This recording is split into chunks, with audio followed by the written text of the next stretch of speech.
If you want to talk to me direct. Don't go through the corners. Nowadays, there's too many spaces on Twitter. I don't know if you guys have noticed. Like it's almost like every other day there are people online having conversations about what's happening on in their lives. Us guys meet on Mondays to discuss the things that are happening in our lives as dudes. You know, this is the longest month in terms of Mondays. You guys, November has 30 days. But we have 5 Mondays in total. So karibuni kwenye spaces, guys. Start sending that request. The topic of the day for today is the balls to just make things happen. You know, like we talk about being and working at our optimal best. And there's many ways that I have to watch what I eat if I want to have energy for the day. And when I watch what I eat, there's just ways in which other things show up. I'm going to now give my speaker panels a chance to maybe introduce themselves kidogo. Kome Gitobu, where have you been, sir? I've been having a bit of a crazy week. Work. There's the projects we're trying to get up off the ground. Yeah. In terms of production, for those who don't know, I'm a content creator. True and fair, I do photography, videography, I help consult companies and agencies to put up content and help them produce, like I said, content, whether that's photos, videos, telling stories, narratives, such like and the other. So there's a couple of stuff that we are trying to get off the ground for the month of November, December, so that end of this year, where here and there, sometimes not here specifically. That's what's been keeping me away and up at night. Yeah, other than that, I think I'm good. Mr. Paul, how have you been? Sort of missing on the spaces.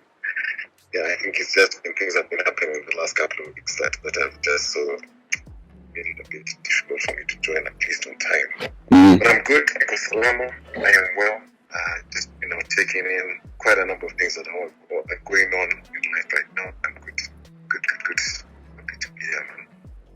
Karibu kwenye space. Everybody has been busy. I think since the lockdown was like lifted and the curfews were lifted, guys have just been trying to readjust to life, and guys are trying to do the most before the year ends. I don't know if it's just me. Have you guys been feeling overwhelmed lately? For sure. I'm actually like counting down to the end of the year because I'm tired. I think my burnout now has reached its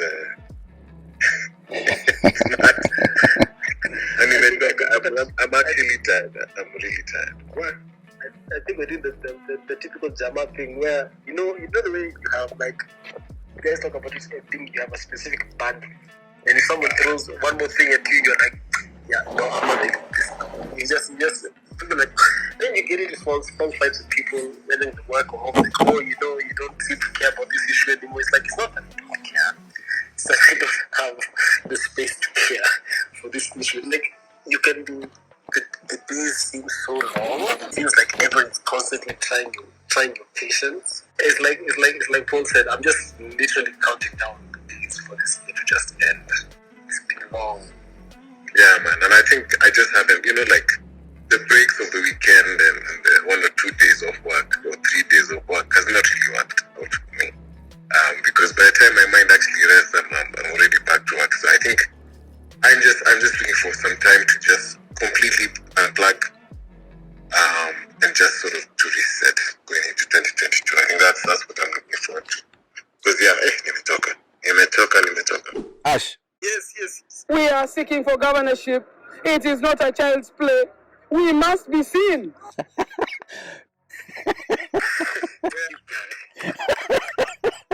Do you think you must be seen, Mr. Ash? In a good way, hapana. Mimi napenda kucheza chini ya maji. So si Nairobi kuna flood, unaweza thrive saizi juu unapenda chini ya maji sana manze. Manze, unajua kwanza sahii niko tight kuliko kifuniko ya gas. I know you got that rhyme from ni ile ngoma ya Diana ime-launch leo. Kadi. Niliposikia hiyo song manze, hati yangu ilianza kurace. I needed a cardio. Cardio. No manze, bro. So now we're sitting, you have 10 dad jokes. We're dads here, but you have the worst dad. Use those 9 wisely. Drama, this is Kenya. If let's go moka. Lakini kikujuzi yake faithfully, you never know. Never know. That thing is bitter. Before we even jump into this thing that we've all been gifted and we want to talk about kidogo and tell people about, as everyone knows, it is Movember and it's basically prostate cancer awareness month, and we talk about prostate cancer. Us guys, are not experts on this prostate thing. So for starters, guys, we spend every November trying to grow out our mustache. You look like those 80s porn stars. Hey man, you look like an 80s porn star. Like, I don't know why mustaches are just problematic to me. It's the idea of, growing your mustache in November is so legit, but me, I can't do it. Not if it's the only facial hair that I'm growing. So some people grow out their beards or saying, I'm not growing your mustache. But me, I find them like Z. But in the essence of just making sure, in that list. You can think of anyone who has a mustache in society apart from Freddie Mercury. Saying wote wanakuanga weird. It's Freddie Mercury is the only guy who ever wore a mustache and made it cool. Don't think there's anybody else who did it. I mean, for awareness, it's nice, but it's just not for me. Maybe I have a different way of expressing my prostate cancer awareness stuff, and perhaps one of this is this space that we're having right now, because in some instances, I think things like prostate cancer tunaangalianga in hindsight, like the way people discuss it most times, I feel like we're always discussing prostate cancer as if, you've just discovered that you have it. What about preventing it? There's obviously ways in which you can take care of your nuts, and taking care of your nuts is part of everyday health. And I just want to ask you guys, do you have in your culture some herbs and some trees that people drink and they use to massage children's bodies? Sometimes ukiumwa na tumbo they give you to swallow and stuff like that. And do you guys still believe in that stuff? Do you think it's actually legit medicine? And if you do you have maybe some standout in your culture that people take? Traditionally, guys swear by these things. Do you guys have them in your culture? How are you taking care of your health, manze? Before this whole November thing is just, how are you taking care of your health? How are you taking care of your balls, your nuts, and your gut? Because tumefika ile age, me personally, nimefika ile age, nikikula chili, the next day I'm a matatu. Nikikula beans, the next day I'm a nduthi. There's a gift we've been given as Monday Madness by Harriet Botanicals. It's something called Tendwet. And before we get into it, I just want to hear from the guys if they do have those two meds and those two miti dawa in their cultures that people take, if you know anything. I think everyone's culture generally has those herbs, because without sounding like I'm wearing a kitenge hat on top, like those memes. Every African culture has those herbs. The herbalists, who took care of the society in TC. For me, I'll come up first and say for two reasons. One, because I was very recently introduced to my Meru culture for reasons I shall keep private, and then second, because my granddad is a bishop, so he didn't really follow that whole traditional herbs. He was a bit more of a modern man. So I didn't really get to interact with them. But if I ask my mom and my grandma, I'm sure I can get those herbs that they used to use, because I know that there were certain leaves that we had. I'm really trying to look for the name, it's escaped me. There are certain leaves that you have where they acted like a painkiller, even like a multi-purpose thing, painkiller, antioxidant, something like if you had like a bad tummy or something, there's like something that they give you to boil. There's leaves that they boil for you, then you drink the water. Especially for kiddos, like when kids had like running tummies or stuff, like they're having there's a bug going around like the village. There are these leaves that they tell you guys, hey, chukweni nini chemsheni wakati watoto. So there's definitely that. For men, for reproductive health, I want to say there is. I don't think I've ever knowingly gone out to look for it. But I think in the course of night I can probably hit up a couple of my uncles and ask them if they know. Because I'm sure one of them might know. Mr. Ashoya, do you have anything in your culture that people take to maybe clean their gut or just improve their performance sexually, or just maybe, I don't know, for whatever ailment? Do you know of any? Because these things, they used to be there, but nikama as we become more westernized, us guys just rely on doctors' prescriptions and different ways of remedying some of these things. Do you have any in your culture? Yeah. Actually, there's an influx of Kikuyu Masais in where I stay. So they're walking around with sugars, selling us Medriandimu. I'm like, you guys, I can tell you're not, because you tell them to jump anyway. Back to the point. There's one called Tomba. Now, Tomba is a very small stick, and then you're not supposed to overuse it, suggestive name, and then you're supposed to eat it 2 hours before action. So let's say a woman is on her menses, you're supposed to have a backup, because it's worse than Viagra. Now that I've used Viagra before, maybe Kwame could tell us. Wow. So you see, when you use it's chewable, yeah. It's exactly like Mukombero, but it's more potent, and it works by stimulating your penile tissues and stuff like that, by increasing blood flow to the penis, giving a stronger direction, last longer like Umo. I've not used it, but that's what people who, and it comes from Luya land, so a small stick is 200 bob compared to Mukombero, which will go for 50 shillings. So that's what I know they use. Prostate Cancer Awareness Month, but then also we have to be very sharp and discuss, why do we need our balls to survive, man? Easy balls, we're trying to save them for what? It's for fun and for living life to the fullest, because if you don't have the balls to live, then what are balls for? So yes, I read about citrulline and what it helps with, and it's very interesting, because you're saying in your culture you have something that's stronger than Mukobero, which I never knew had aphrodisiac sort of qualities. Paul, do you have anything in your culture that you can say is it just doesn't have to be just sexual? Maybe something that treats something else.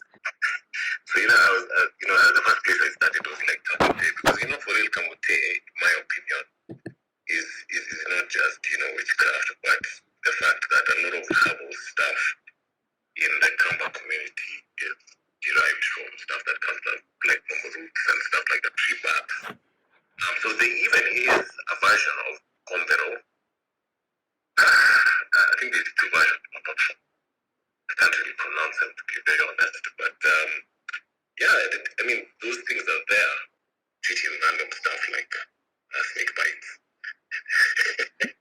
They're there, and I feel for each community there's just a different name that it's called, or it's a different tree that is used because of a certain ingredients that you get from the bark or from the roots, and then usually it's the same process: either boil it or eat only a certain part, and then avoid things like milk misviewed as kabote or magic medicine. Because what you find is you find that if you speak to guys deep in Shag, they'll tell you, okay, you can't don't drink coffee or don't drink orange juice for 10 days or some random stuff like that. So what happens is, if you find some people doing different treatments, that stuff gets mixed up and things happen. Very, very interesting. Okay, I've had a very, very personal experience with this. About 3-4 years ago, I had a nerve problem. I saw the neurologist I could see, some of the top range, and I was on steroids, the works, everything trying to jumpstart my nerves. It didn't work. It didn't work. Like, my body just refused. You know, those ones where you wash your corners and you throw your hands in the air and you say, you know what, I'm going shark. If death is coming, let it come. You know. But my grandma is now those guys you guys are describing. You know, she's the kind of person like, now when I look back, when I hear the stories about how she grew up, like my uncles would tell me the only time they've ever seen my grandma near a hospital is when she was going to visit her children. She's never stepped into a hospital.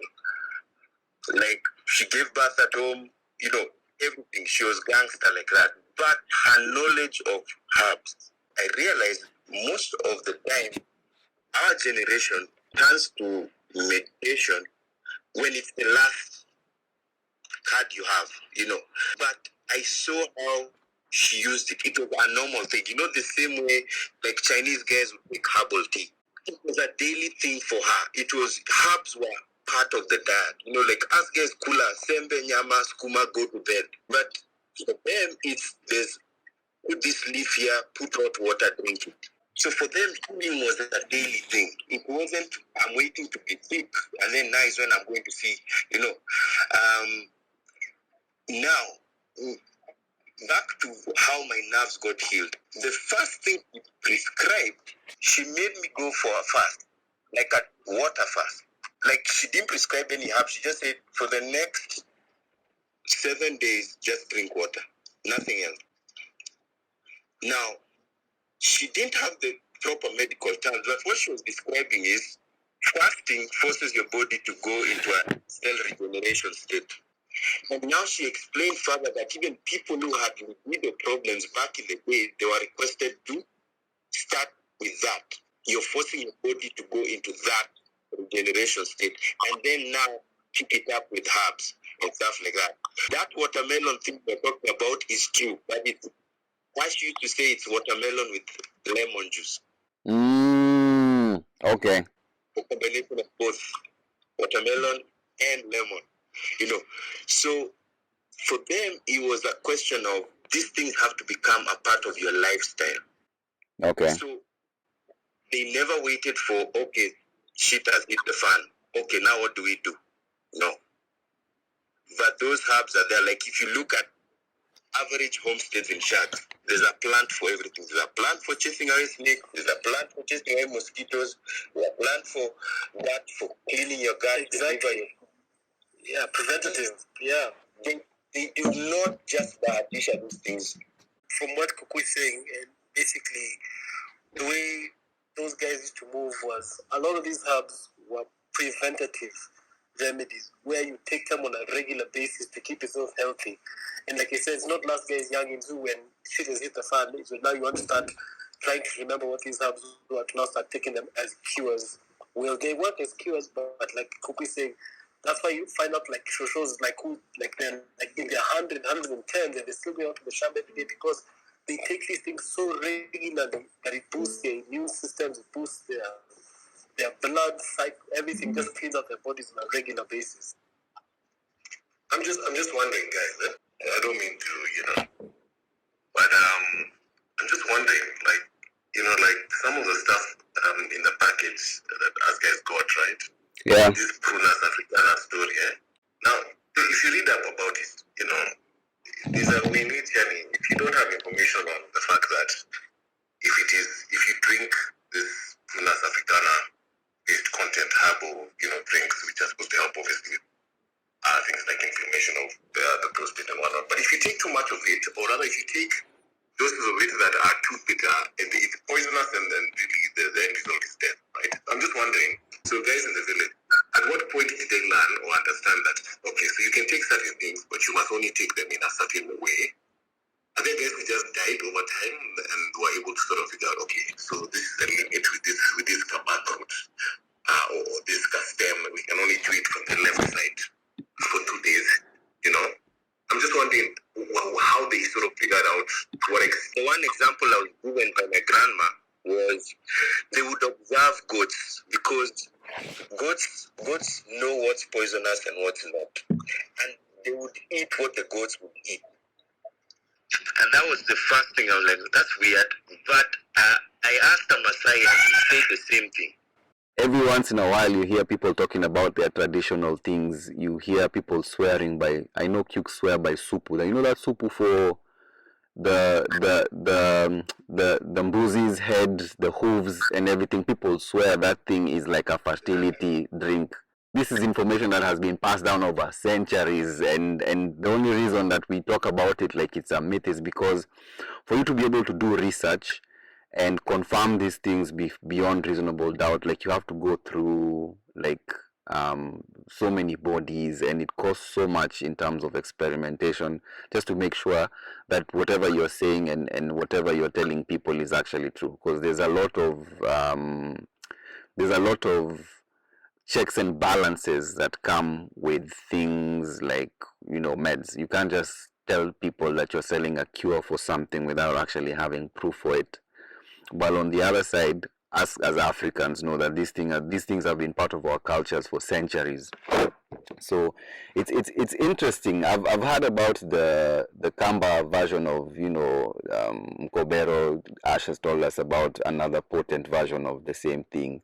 Como is saying, he's just discovering his Meru roots. And I know for a fact that there's people who say there's a specific type of mira that increases libido and provides like a harder erection, and then there's another one that just makes, you know, it's the same as a whiskey dick, it just gives the same effect.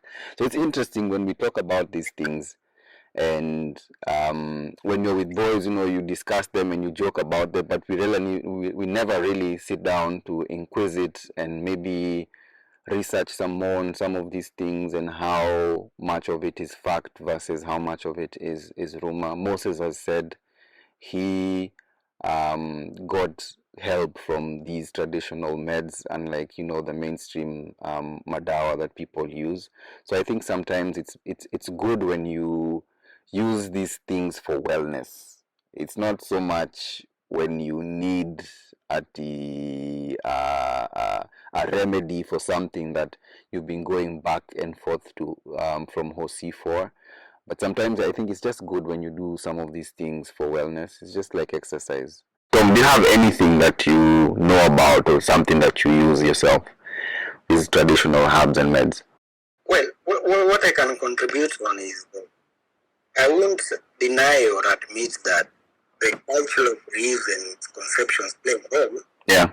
But science can explain a lot. Scientifically, whatever you use or don't use can be explained. But let us say just watch your diet. Watch your diet, whatever you're eating. It doesn't matter. But in I'm a Kikuyu, by the way, but in the Kikuyu culture, if you want to test if the meat you have slaughtered is okay, the goat is not diseased or something, you just give a piece of the liver to a cat.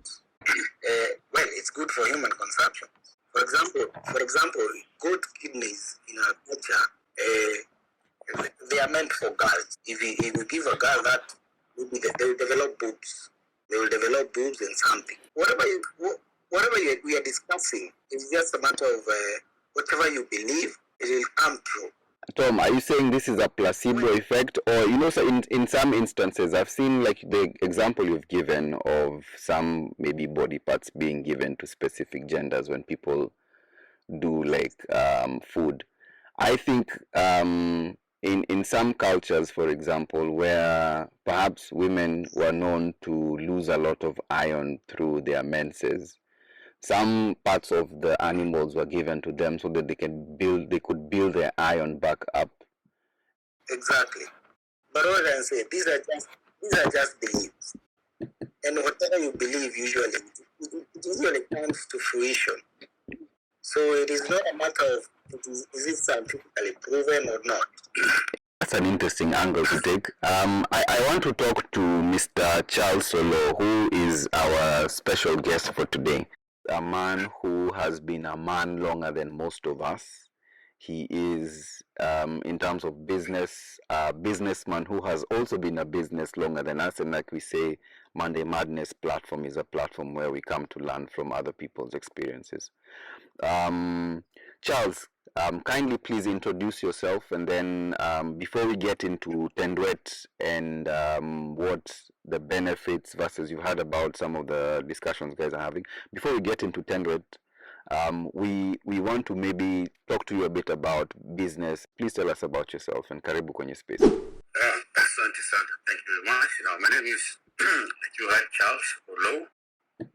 I'm a mechanical engineer by training, and how I got into herbalism, because I think I'm now effectively a herbalist. If the plant doesn't die or doesn't show any symptoms, As a side hustle, is I do technical consultancy for Harriet Botanicals. So it's a process of developing the production systems and the standards and getting the products patented. So I sort of became like an expert. So I still do consultancy work for Harriet Botanicals along these technical lines. I started by making a point about what somebody said about witchcraft and boobs, or that if when you believe something, it actually comes to pass. As much as this is herbal medicine, yes, Yeah. but it's actually a scientific process. It might have started by trial and error or by watching what animals eat in those days. But now the way we go about it is fairly scientific. So these herbs and trees, where they use their seed, the bark, the root, they have something called bioactive compounds. And when you extract this bioactive compound, this is what is mixed with water in a certain ratio, and then you ingest it.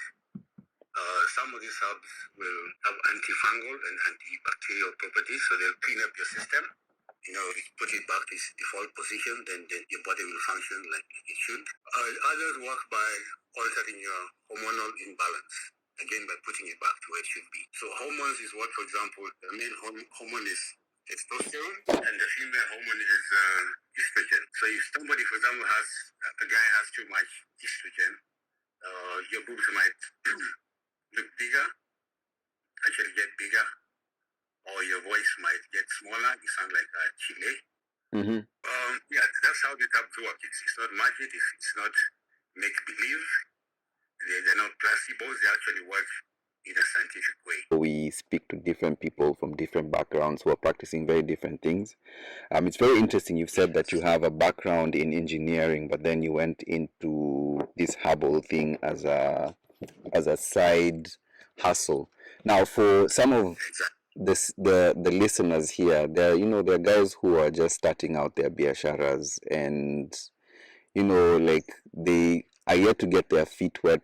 People just have dreams sometimes, and when you have dreams and you think you can be able to achieve them, you always pursue them with everything you have.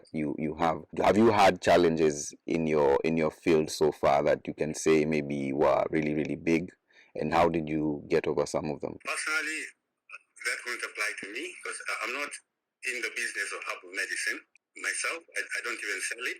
I work using my technical knowledge as a mechanical engineer to assist Harriet Botanical not to develop their process tests, their manufacturing systems. Exactly. So, these ratios, they're not just these herbs.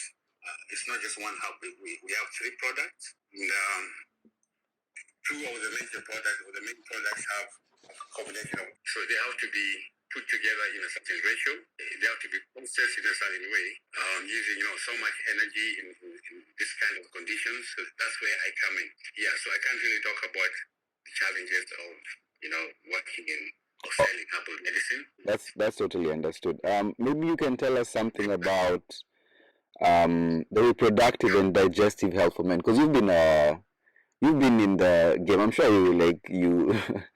you've been around. You might be old, but there's a time you were young like us. So what are some of the things you personally used to adhere to and practice when you were younger, in terms of just staying healthy? It's not every day you get to hear that men get into their 50s and 60s and 70s without having complications. So how have you been taking care of yourself as an older man in society? Do you have any specific things that you do in order to just make sure that your wellness is a priority, physically and mentally, spiritually, emotionally? I played rugby in my younger days, so I kept fairly fit. Even now at 55, I think I'm fitter than most people my age. Although I've been smoking all my life since college, since I was about 20. But now I'm 55, so I started using Tendwet about 5 years ago. It works, like not like magic, but like physics. Take it, you'll feel effect. And I would say my life in the bedroom has gone back to like what it was when I was like between 30 and 35. Also, it doesn't rewind the clock all the way to acrobatics of 18 and 23. Well, because I was still smoking. No, not all the way. So not all the way. Yeah, not all the way. It will take us some 10, 15, 20 years. But of course, you'll never get to like what you were when you're 18, which is when you peak, in terms of your sexual powers, Yes. So Yeah, that, yes, that's my experience with this kind of wellness. Yes. So from the flyers that we were given, because Harriet Botanicals was nice enough to tell us that if you're going to be maybe talking about wellness and how we're taking care of ourselves, we need to read up on what this thing is, because they've actually furnished us with as much information as we need so that we can be able to make informed choices. And from what I'm reading here, it says that this thing alleviates prostate inflammation, urinary tract infections, poor sperm count, low libido, and erectile dysfunction. Let's try do something before, and then let's try to do something afterwards. You see if it really works. Would you say it has worked for you, like in that regard? Yeah, I actually did a sperm test not so long ago, like 3 months ago, and I got 84%, which my doctor told me was very good for someone my age. Where do you get sperm tests, by the way? Me, I never knew those things like sperm tests. Nairobi Hospital or any other hospital you walk in, they'll ask you for a sample, and then they will test it, and they'll give you a result within an hour or two. So the literature you're referring to, actually I'm the one who put it together, and I can't remember where, but there's somewhere I said about, in the FAQs, what to expect when you take Tendwet. There are all those, there is what I can call non-scientific parameters. Like the first non-scientific, it's scientific but not very scientific. The first thing you notice before you hook up with your date is after a few days during a week or two, depending on how old you are or how good your physical condition is. You notice that when you do number one, when you pass urine, your urine shoots further than it did before you started taking it. So that's one thing you'll notice when you start taking it, or you take it for a while. And then, of course, when then you get to doing your business with your partner, the effectiveness will manifest itself in all those many ways. And then, of course, if you really want scientific or documentary evidence, you can do a sperm test before and after. It's not expensive, a few hundreds. So depending on why you are taking it, some people take it just for increased sexual pleasure for you and or your partner. Some maybe are trying to conceive, but they have, poor sperm quality or poor sperm count. Interestingly, I'm reading on the booklet that it says you work directly, Tendwet, in the way Harriet Botanicals works to create it. They have direct contact with communities and practitioners in the Southern Rift Valley of Kenya, just to ensure that there's sustainable harvesting, propagation, and cultivation of these indigenous herbs. And they preserve roots and preserve the forest and everything. Thank you so much for coming here to share your time and your experience with us. I don't know if anybody from the speaker panel has any questions for Charles. I've had a long chat with him. Maybe you guys have a question that maybe you may want to ask Charles, and maybe just pick his brain a bit on how he's done this as an engineer himself. Yes, me. Call me waving at the back. Sorry. So I have a question. I don't know if he'll be able to answer it per se, but this is just something that's particularly personal to me, because I hadn't started taking it yet because I am on medication for a cold. So maybe not being able to definitively answer based on specific medication, but is part of the ingredients, or rather, long story short, am I able to take this while I'm maybe taking other medication, or would it be advisable to, let's say, finish whatever course of medication I am on before I start drinking this? Because I wouldn't want it to affect either or the other, one or the other. Yes, it's absolutely. You can go ahead and I take it when I'm taking other medication. But yes, this is precisely the work I do for Harriet Botanicals. Now, herbal medicine by its nature is mild. It's not strong medicine like the blue pill that can shock your system to cardiac arrest. So it's mild by nature. So in fact, one reason herbal medicines are essentially basically not regulated anywhere is because the governments understand that they're safe. The worst that can happen is that it won't work for you. It's next to nil unless there's some hygiene issues around the product you're taking. Okay, so this isn't something that you should. This isn't something that you should consult with someone on either side. Let's say if it's the botanical team, that you tell them that I'm on ABCD medication if it's vasodilators or something like that, or vice versa. When you're talking to your doctor or something, you're like, I'm taking this herbal medication so that this may affect the medication that they prescribe for me for something. Yes, I'll get to when you have to discuss it with the doctor. I'm saying that essentially herbal medicine is mild in its nature. So the chance that something can go wrong, that it can interact with another drug to the extent that it actually either renders it effective or has some negative drug interaction, is next to nil. But as Harriet Botanicals, what we do is, like I said, we go about this scientifically. Because if you've noticed, at the beginning when we started this conversation, some people who dispense herbal medicine up country, the traditional herbalists, they can give it to you in a 5-liter jerrycan. But we have done our testing. We know how much natural chemical is in, the 45 milliliters a day we prescribe as dosage. And we know that it's safe even if you took half a liter in one go. There'd be no negative drug interactions. And as much as this has not been done scientifically at the government level or as an industry level, we now have doctors, gynaes, and other doctors who actually prescribe our products alongside their medicines. So,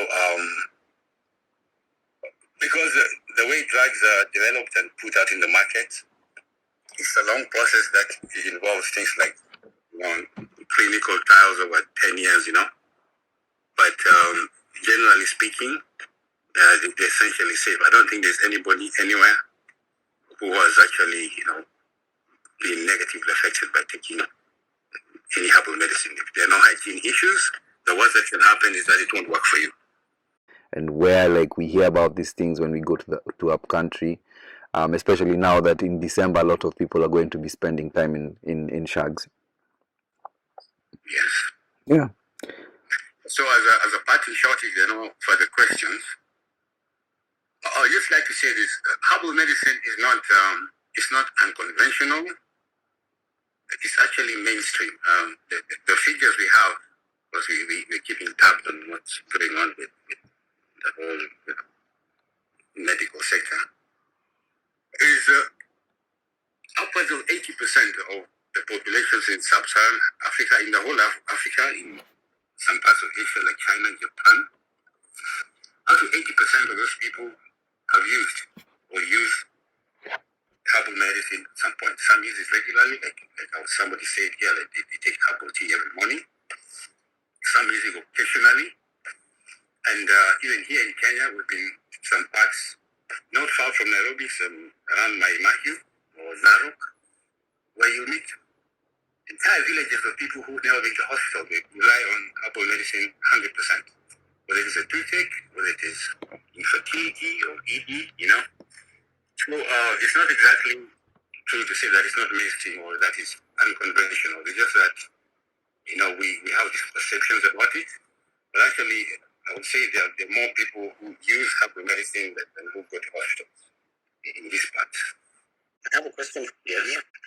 Well, as much as you're saying this, you're mainstreaming your ideas in herbal medicine. Is there a recognized journal that you publish your findings? Like, for example, these herbal medicine treats an ailment or something. We are actually also consulting and working alongside the doctors. And like I said, some of them are already prescribing our products to go together with the medicines that they prescribe in the major hospitals right in this town. But because of the regulatory regime that how to regulate herbal medicine in this country, it's not easy to get that process going. Because we have KEMRI, which is a government department, but it's sort of like only works with government products. They don't have a program for engaging the private sector directly. Maybe there'll be one soon. So in the meantime, we're doing the best we can as a private company, and we have some data, some of which we generate from the doctors that we work with. And hopefully in the next, not too long from now, we will be able to, document some of these things.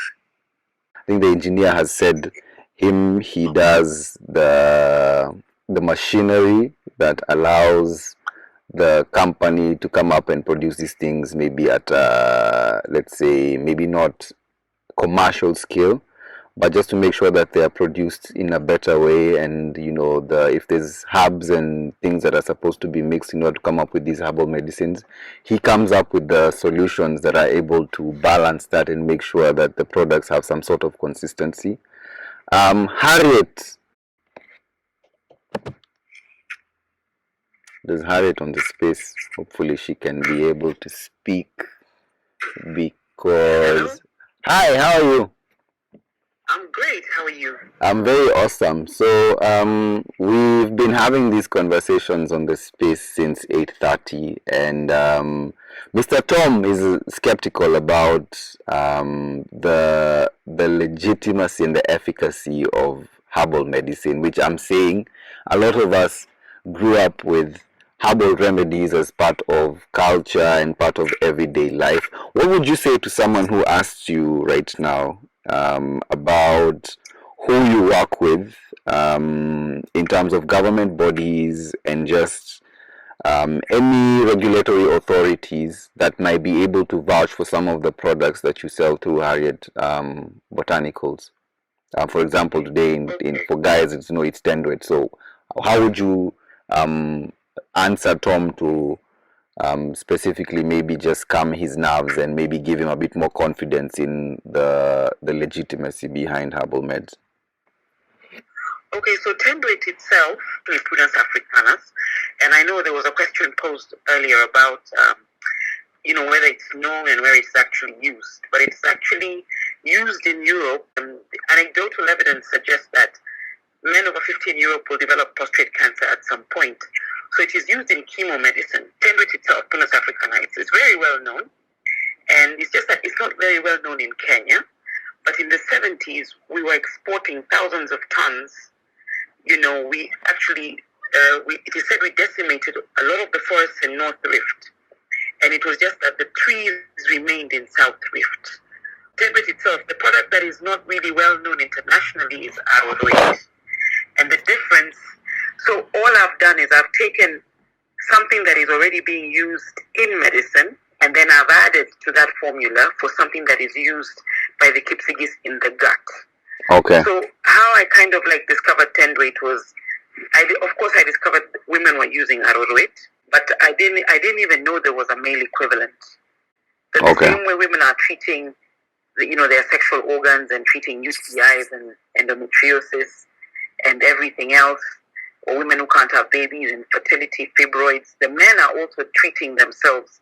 It's just a regular practice over there. So in the Rift Valley, it's just the way the Maasais walk around. It's only that the Kipsigis don't do that. but literally 95% of the people there are using traditional medicine for one thing or the other. We still bathe our children in the herbs. Now, the process I took was I just kind of modernized it because I combined different formulas so I can have my own. Number one, so that it's not that because there's something about intellectual property. For instance, if I cannot take somebody's formula and then make it mine and then refuse them to sell it. So I had to create my own formula. Then, of course, I had to go to University of Nairobi Pharmacology and Pharmacognosy Department, and you have to take all your herbs for testing, submit your formula, and get a report from there. And they are the ones who then send you to the Ministry of Culture, and you get your herbal certification. Now, most people don't want to do that because they don't want to share the formula. And that is why sometimes they convert it into what we call busareg, into ash, so that you don't know what's in the trees. The difference between us and let's say your typical herbalist is that we are more transparent. Our process is transparent. We stay more with liquid for ease of use so that it is still the same thing you're getting, but kind of made in a slightly more modernized fashion. Of course, we've gone to the research guys. We were also talking to Cameron. We didn't go very far, but we started the process. We work with has actually submitted Tendwet to the fertility clinic in Nairobi Hospital, and we work with somebody else at Aga Khan Hospital. And we've also reached out to Kenyatta University. So for me, what I first had to do was protect my formula with my patents and my copyright and my trademarks, and then now, start the whole process of even going international. And there's certain steps I have to meet. And I've also started interacting with the Pharmacy and Poisons Board, moving away from herbalism into pharmacognosy and pharmacology, and also attempting to kind of like get all the things, all my ducks in place for the clinical trials. So it's just that it's a slow process, but that's where we're trying to go with Harriet Botanicals. What's your background specifically as Harriet? It's quite contradictory because my background is in investment banking. I was in London for 15 years, and what was happening when I was there, I've been struggling with endometriosis since I was 17, up until 2017. So literally, I had such terrible periods and primary infertility and a whole bunch of things. I was in and out of hospitals, and I then discovered sort of all the alternative remedies that the British use. And I'd go to Chinatown, for instance, and get all these remedies. Then I'd go to the homeopath and get more stuff. And then I'd go get essential oils. And I was doing yoga. There was no remedy that I did not try. So the only thing I never found was an African remedy.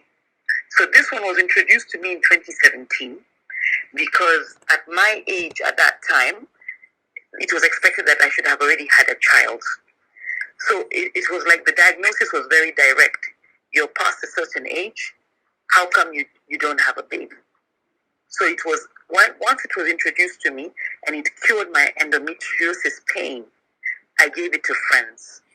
So that is how, and then it just overwhelmed me. The demand is so huge, especially for the women's product, that it took over my whole life completely. I was doing other things, financial consultancy, and at the time, a lot of my friends in their late 40s were being told, go for hysterectomy. Some were bleeding for 3 weeks. Some had huge fibroids. I know people who are on their fourth surgery. So that is the need I was meeting, the need I'm still meeting. So it was just that the men's product, I felt it was important that guys also get the benefits, because even in our rate, there's increased libido. And that's a big plus. It brings customers back to us. The fact that women are opening up sexually and enjoying their sex life with their partners, and women are getting pregnant, they're getting twins, some are getting triplets. Women who've had multiple miscarriages, after that they get their first baby at age 44. We have women who their periods are coming back at age 50. Like the doctor we work with, he has one client at age 52, her period came back, and now she's a candidate for IVF. So there's so many miracles happening around our orbit. And I thought even the fact that the Kenyan guys are now struggling with a lot of things, including ED very early, either because of steroids or because of stress, because of diet, because of overuse of drugs, or because of side effects of medication. There are so many things men are going through here, but they're not taking advantage of what we already have. So this is why I wanted to also reach out to the guys to let them know there's this thing. And one other thing Charles didn't add about how you're going to know it's working is if you're going, your rounds will also increase and your stamina, right, in terms of sexual performance. So these are the benefits. I thought, wow, it's an amazing product, just not as well known as Arorowit. And even with Arorowit, people are skeptical. I mean, the reason I made it affordable, because I always say to my first clients, just try it. Just try and see. And one thing I can guarantee you is either reduce to minimum pain in your periods, reduce bleeding. And once that happens, they're bought in. Just how do we then explain to guys, how does this thing work? How will you know? Well, you'll know because you'll be performing really well. And you'll have increased energy, increased libido, and a general improvement in your overall health and wellness. That's very interesting because I've read up on different cultures and how different cultures actually handle health and wellness, and I stumbled upon Chinese culture, and they have something called qi, which is basically just the whole idea that your whole body and your performance as a person is all dependent on how much energy you have in your gut. And so what they do is they clean their guts regularly, and they make sure, like,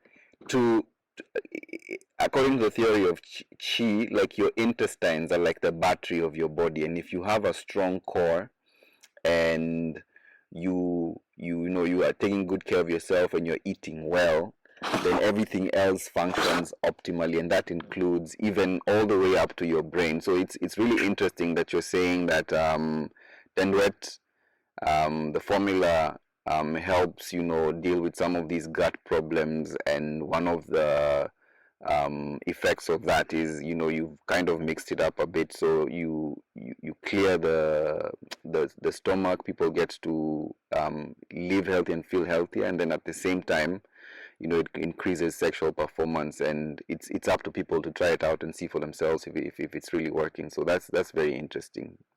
Just thought I'd mention that. Yes. Does anybody have a question for Harriet, guys, from the speaker panel? She's kind of explained what Tom was trying to understand from Charles. And if anybody else has a question that maybe we can ask Harriet before we move on to Sean, so Sean can tell us about what Kichwa 2 is about. We have a WhatsApp number. We have a phone line that is actually manned by about 5 people, quick dial number. We have a website, www.harrietbotanicals.co.ke. We're on Facebook, we're on IG, we're on Twitter. We have 3 outlets in Nairobi, in Karen, in CBD, and in Adams. And then we have outlets in Nakuru, Kisumu, Eldoret, Meru, and Mombasa. So we're quite big on social media, especially on Facebook. And you can get all our numbers there. Where I am, I don't have a brochure. But the minute I have one, I'll maybe put it in the chat. All right. Does anybody else have a question before we get to Sean? Mr. OGM, you've asked to be added as a speaker. Do you have anything to add? Any comments? Any questions for Harriet before we head over to Sean? No worries. So, do you have any questions? I mean, you're just okay. No, me and wife we use Harriet, so it's interesting to hear the really? background behind the brand. Yeah, so yeah, it's a dope product for us. Wifey also had a similar situation, but it's good. I think I can vouch for it. And also now I just tried it for the sake of it. The Tendwet, that's for the men. I think so far so good. We'll try it out for ourselves. I guess all of us, everybody has Tendwet on the space. I'm guaranteeing maybe Kome, Chairman, Mr. Paul, Eddie, all of you guys. We shared your locations today with the guys for delivery. So if you haven't gotten it, please Nyambieni, and then we can see how we can organize for that. Paul, do you have anything to add or ask? Not really. I think we shall recap this conversation on Monday after 1 week.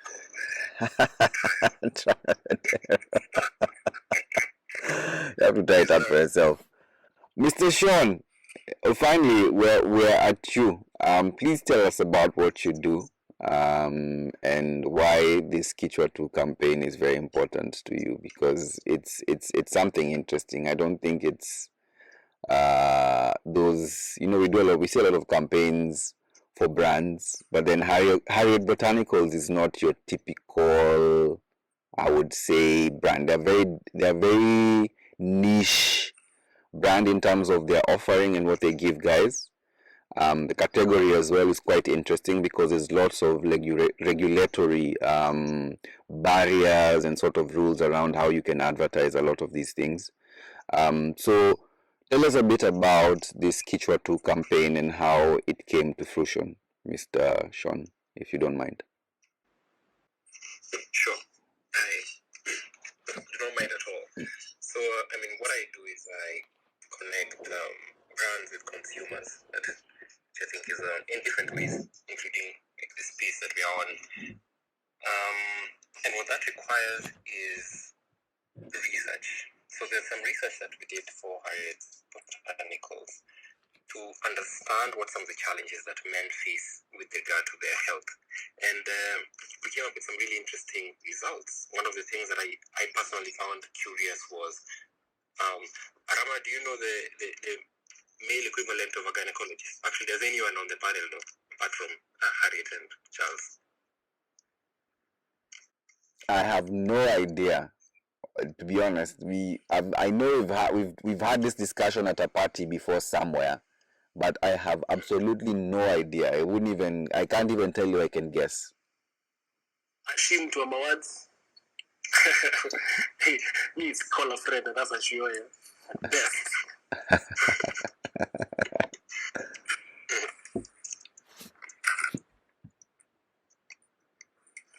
Well, I guess maybe he has not answered the phone. But he refused to answer my call. Yeah, but as I was working on this project, I realized that the male version is a urologist, and that is someone that you go and see when you have some of these challenges. And as a man who's also growing older, I realized if I wasn't working on Harriet, I would never have come across that information. And there's so many men who don't know what are the things that they can do at different phases of their life to improve their health and wellness. And that's where I see Harriet Botanicals comes in. She's talked about some of the benefits that women will get out of using arrowroot. There's Tendwet, which helps you with your gut and your reproductive health. So when we did the research, we found out that the consequences of a man's health, like if your health is not working, it has a big impact, not just on you, but on your whole community. If all of you guys thought about it right now, if you are gravely ill for a brief period of time, you get that it would impact your community. Yeah, it would have a big impact on your community. Like whether it's your wife, your kids, your extended family.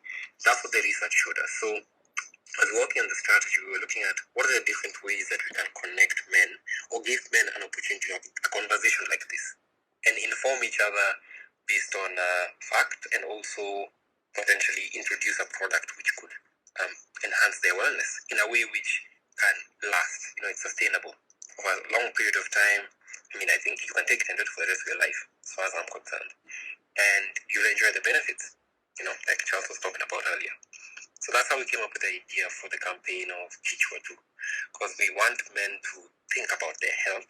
We're talking about couch conversations. We're talking about, your reproductive health, and that is a critical area.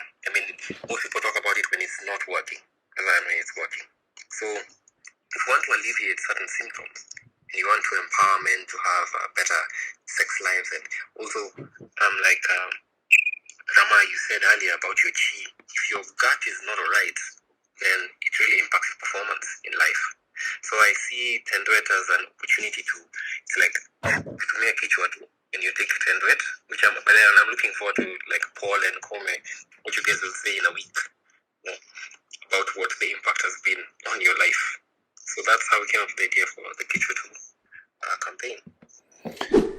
I would like to know from you, Sean, who else is who did you use for this campaign, and who else is involved in this campaign apart from just Harriet Botanicals and you yourself as the planner and the strategist for this thing? Do you have any specific guys that you've worked with to make sure that a lot of people understand what Tendwet is about, and people also open their minds up to stuff like herbal medicine, because those are viable options that we have in place, but a lot of guys are very apprehensive and suspicious around it when the information is there. You can actually look up some of these things.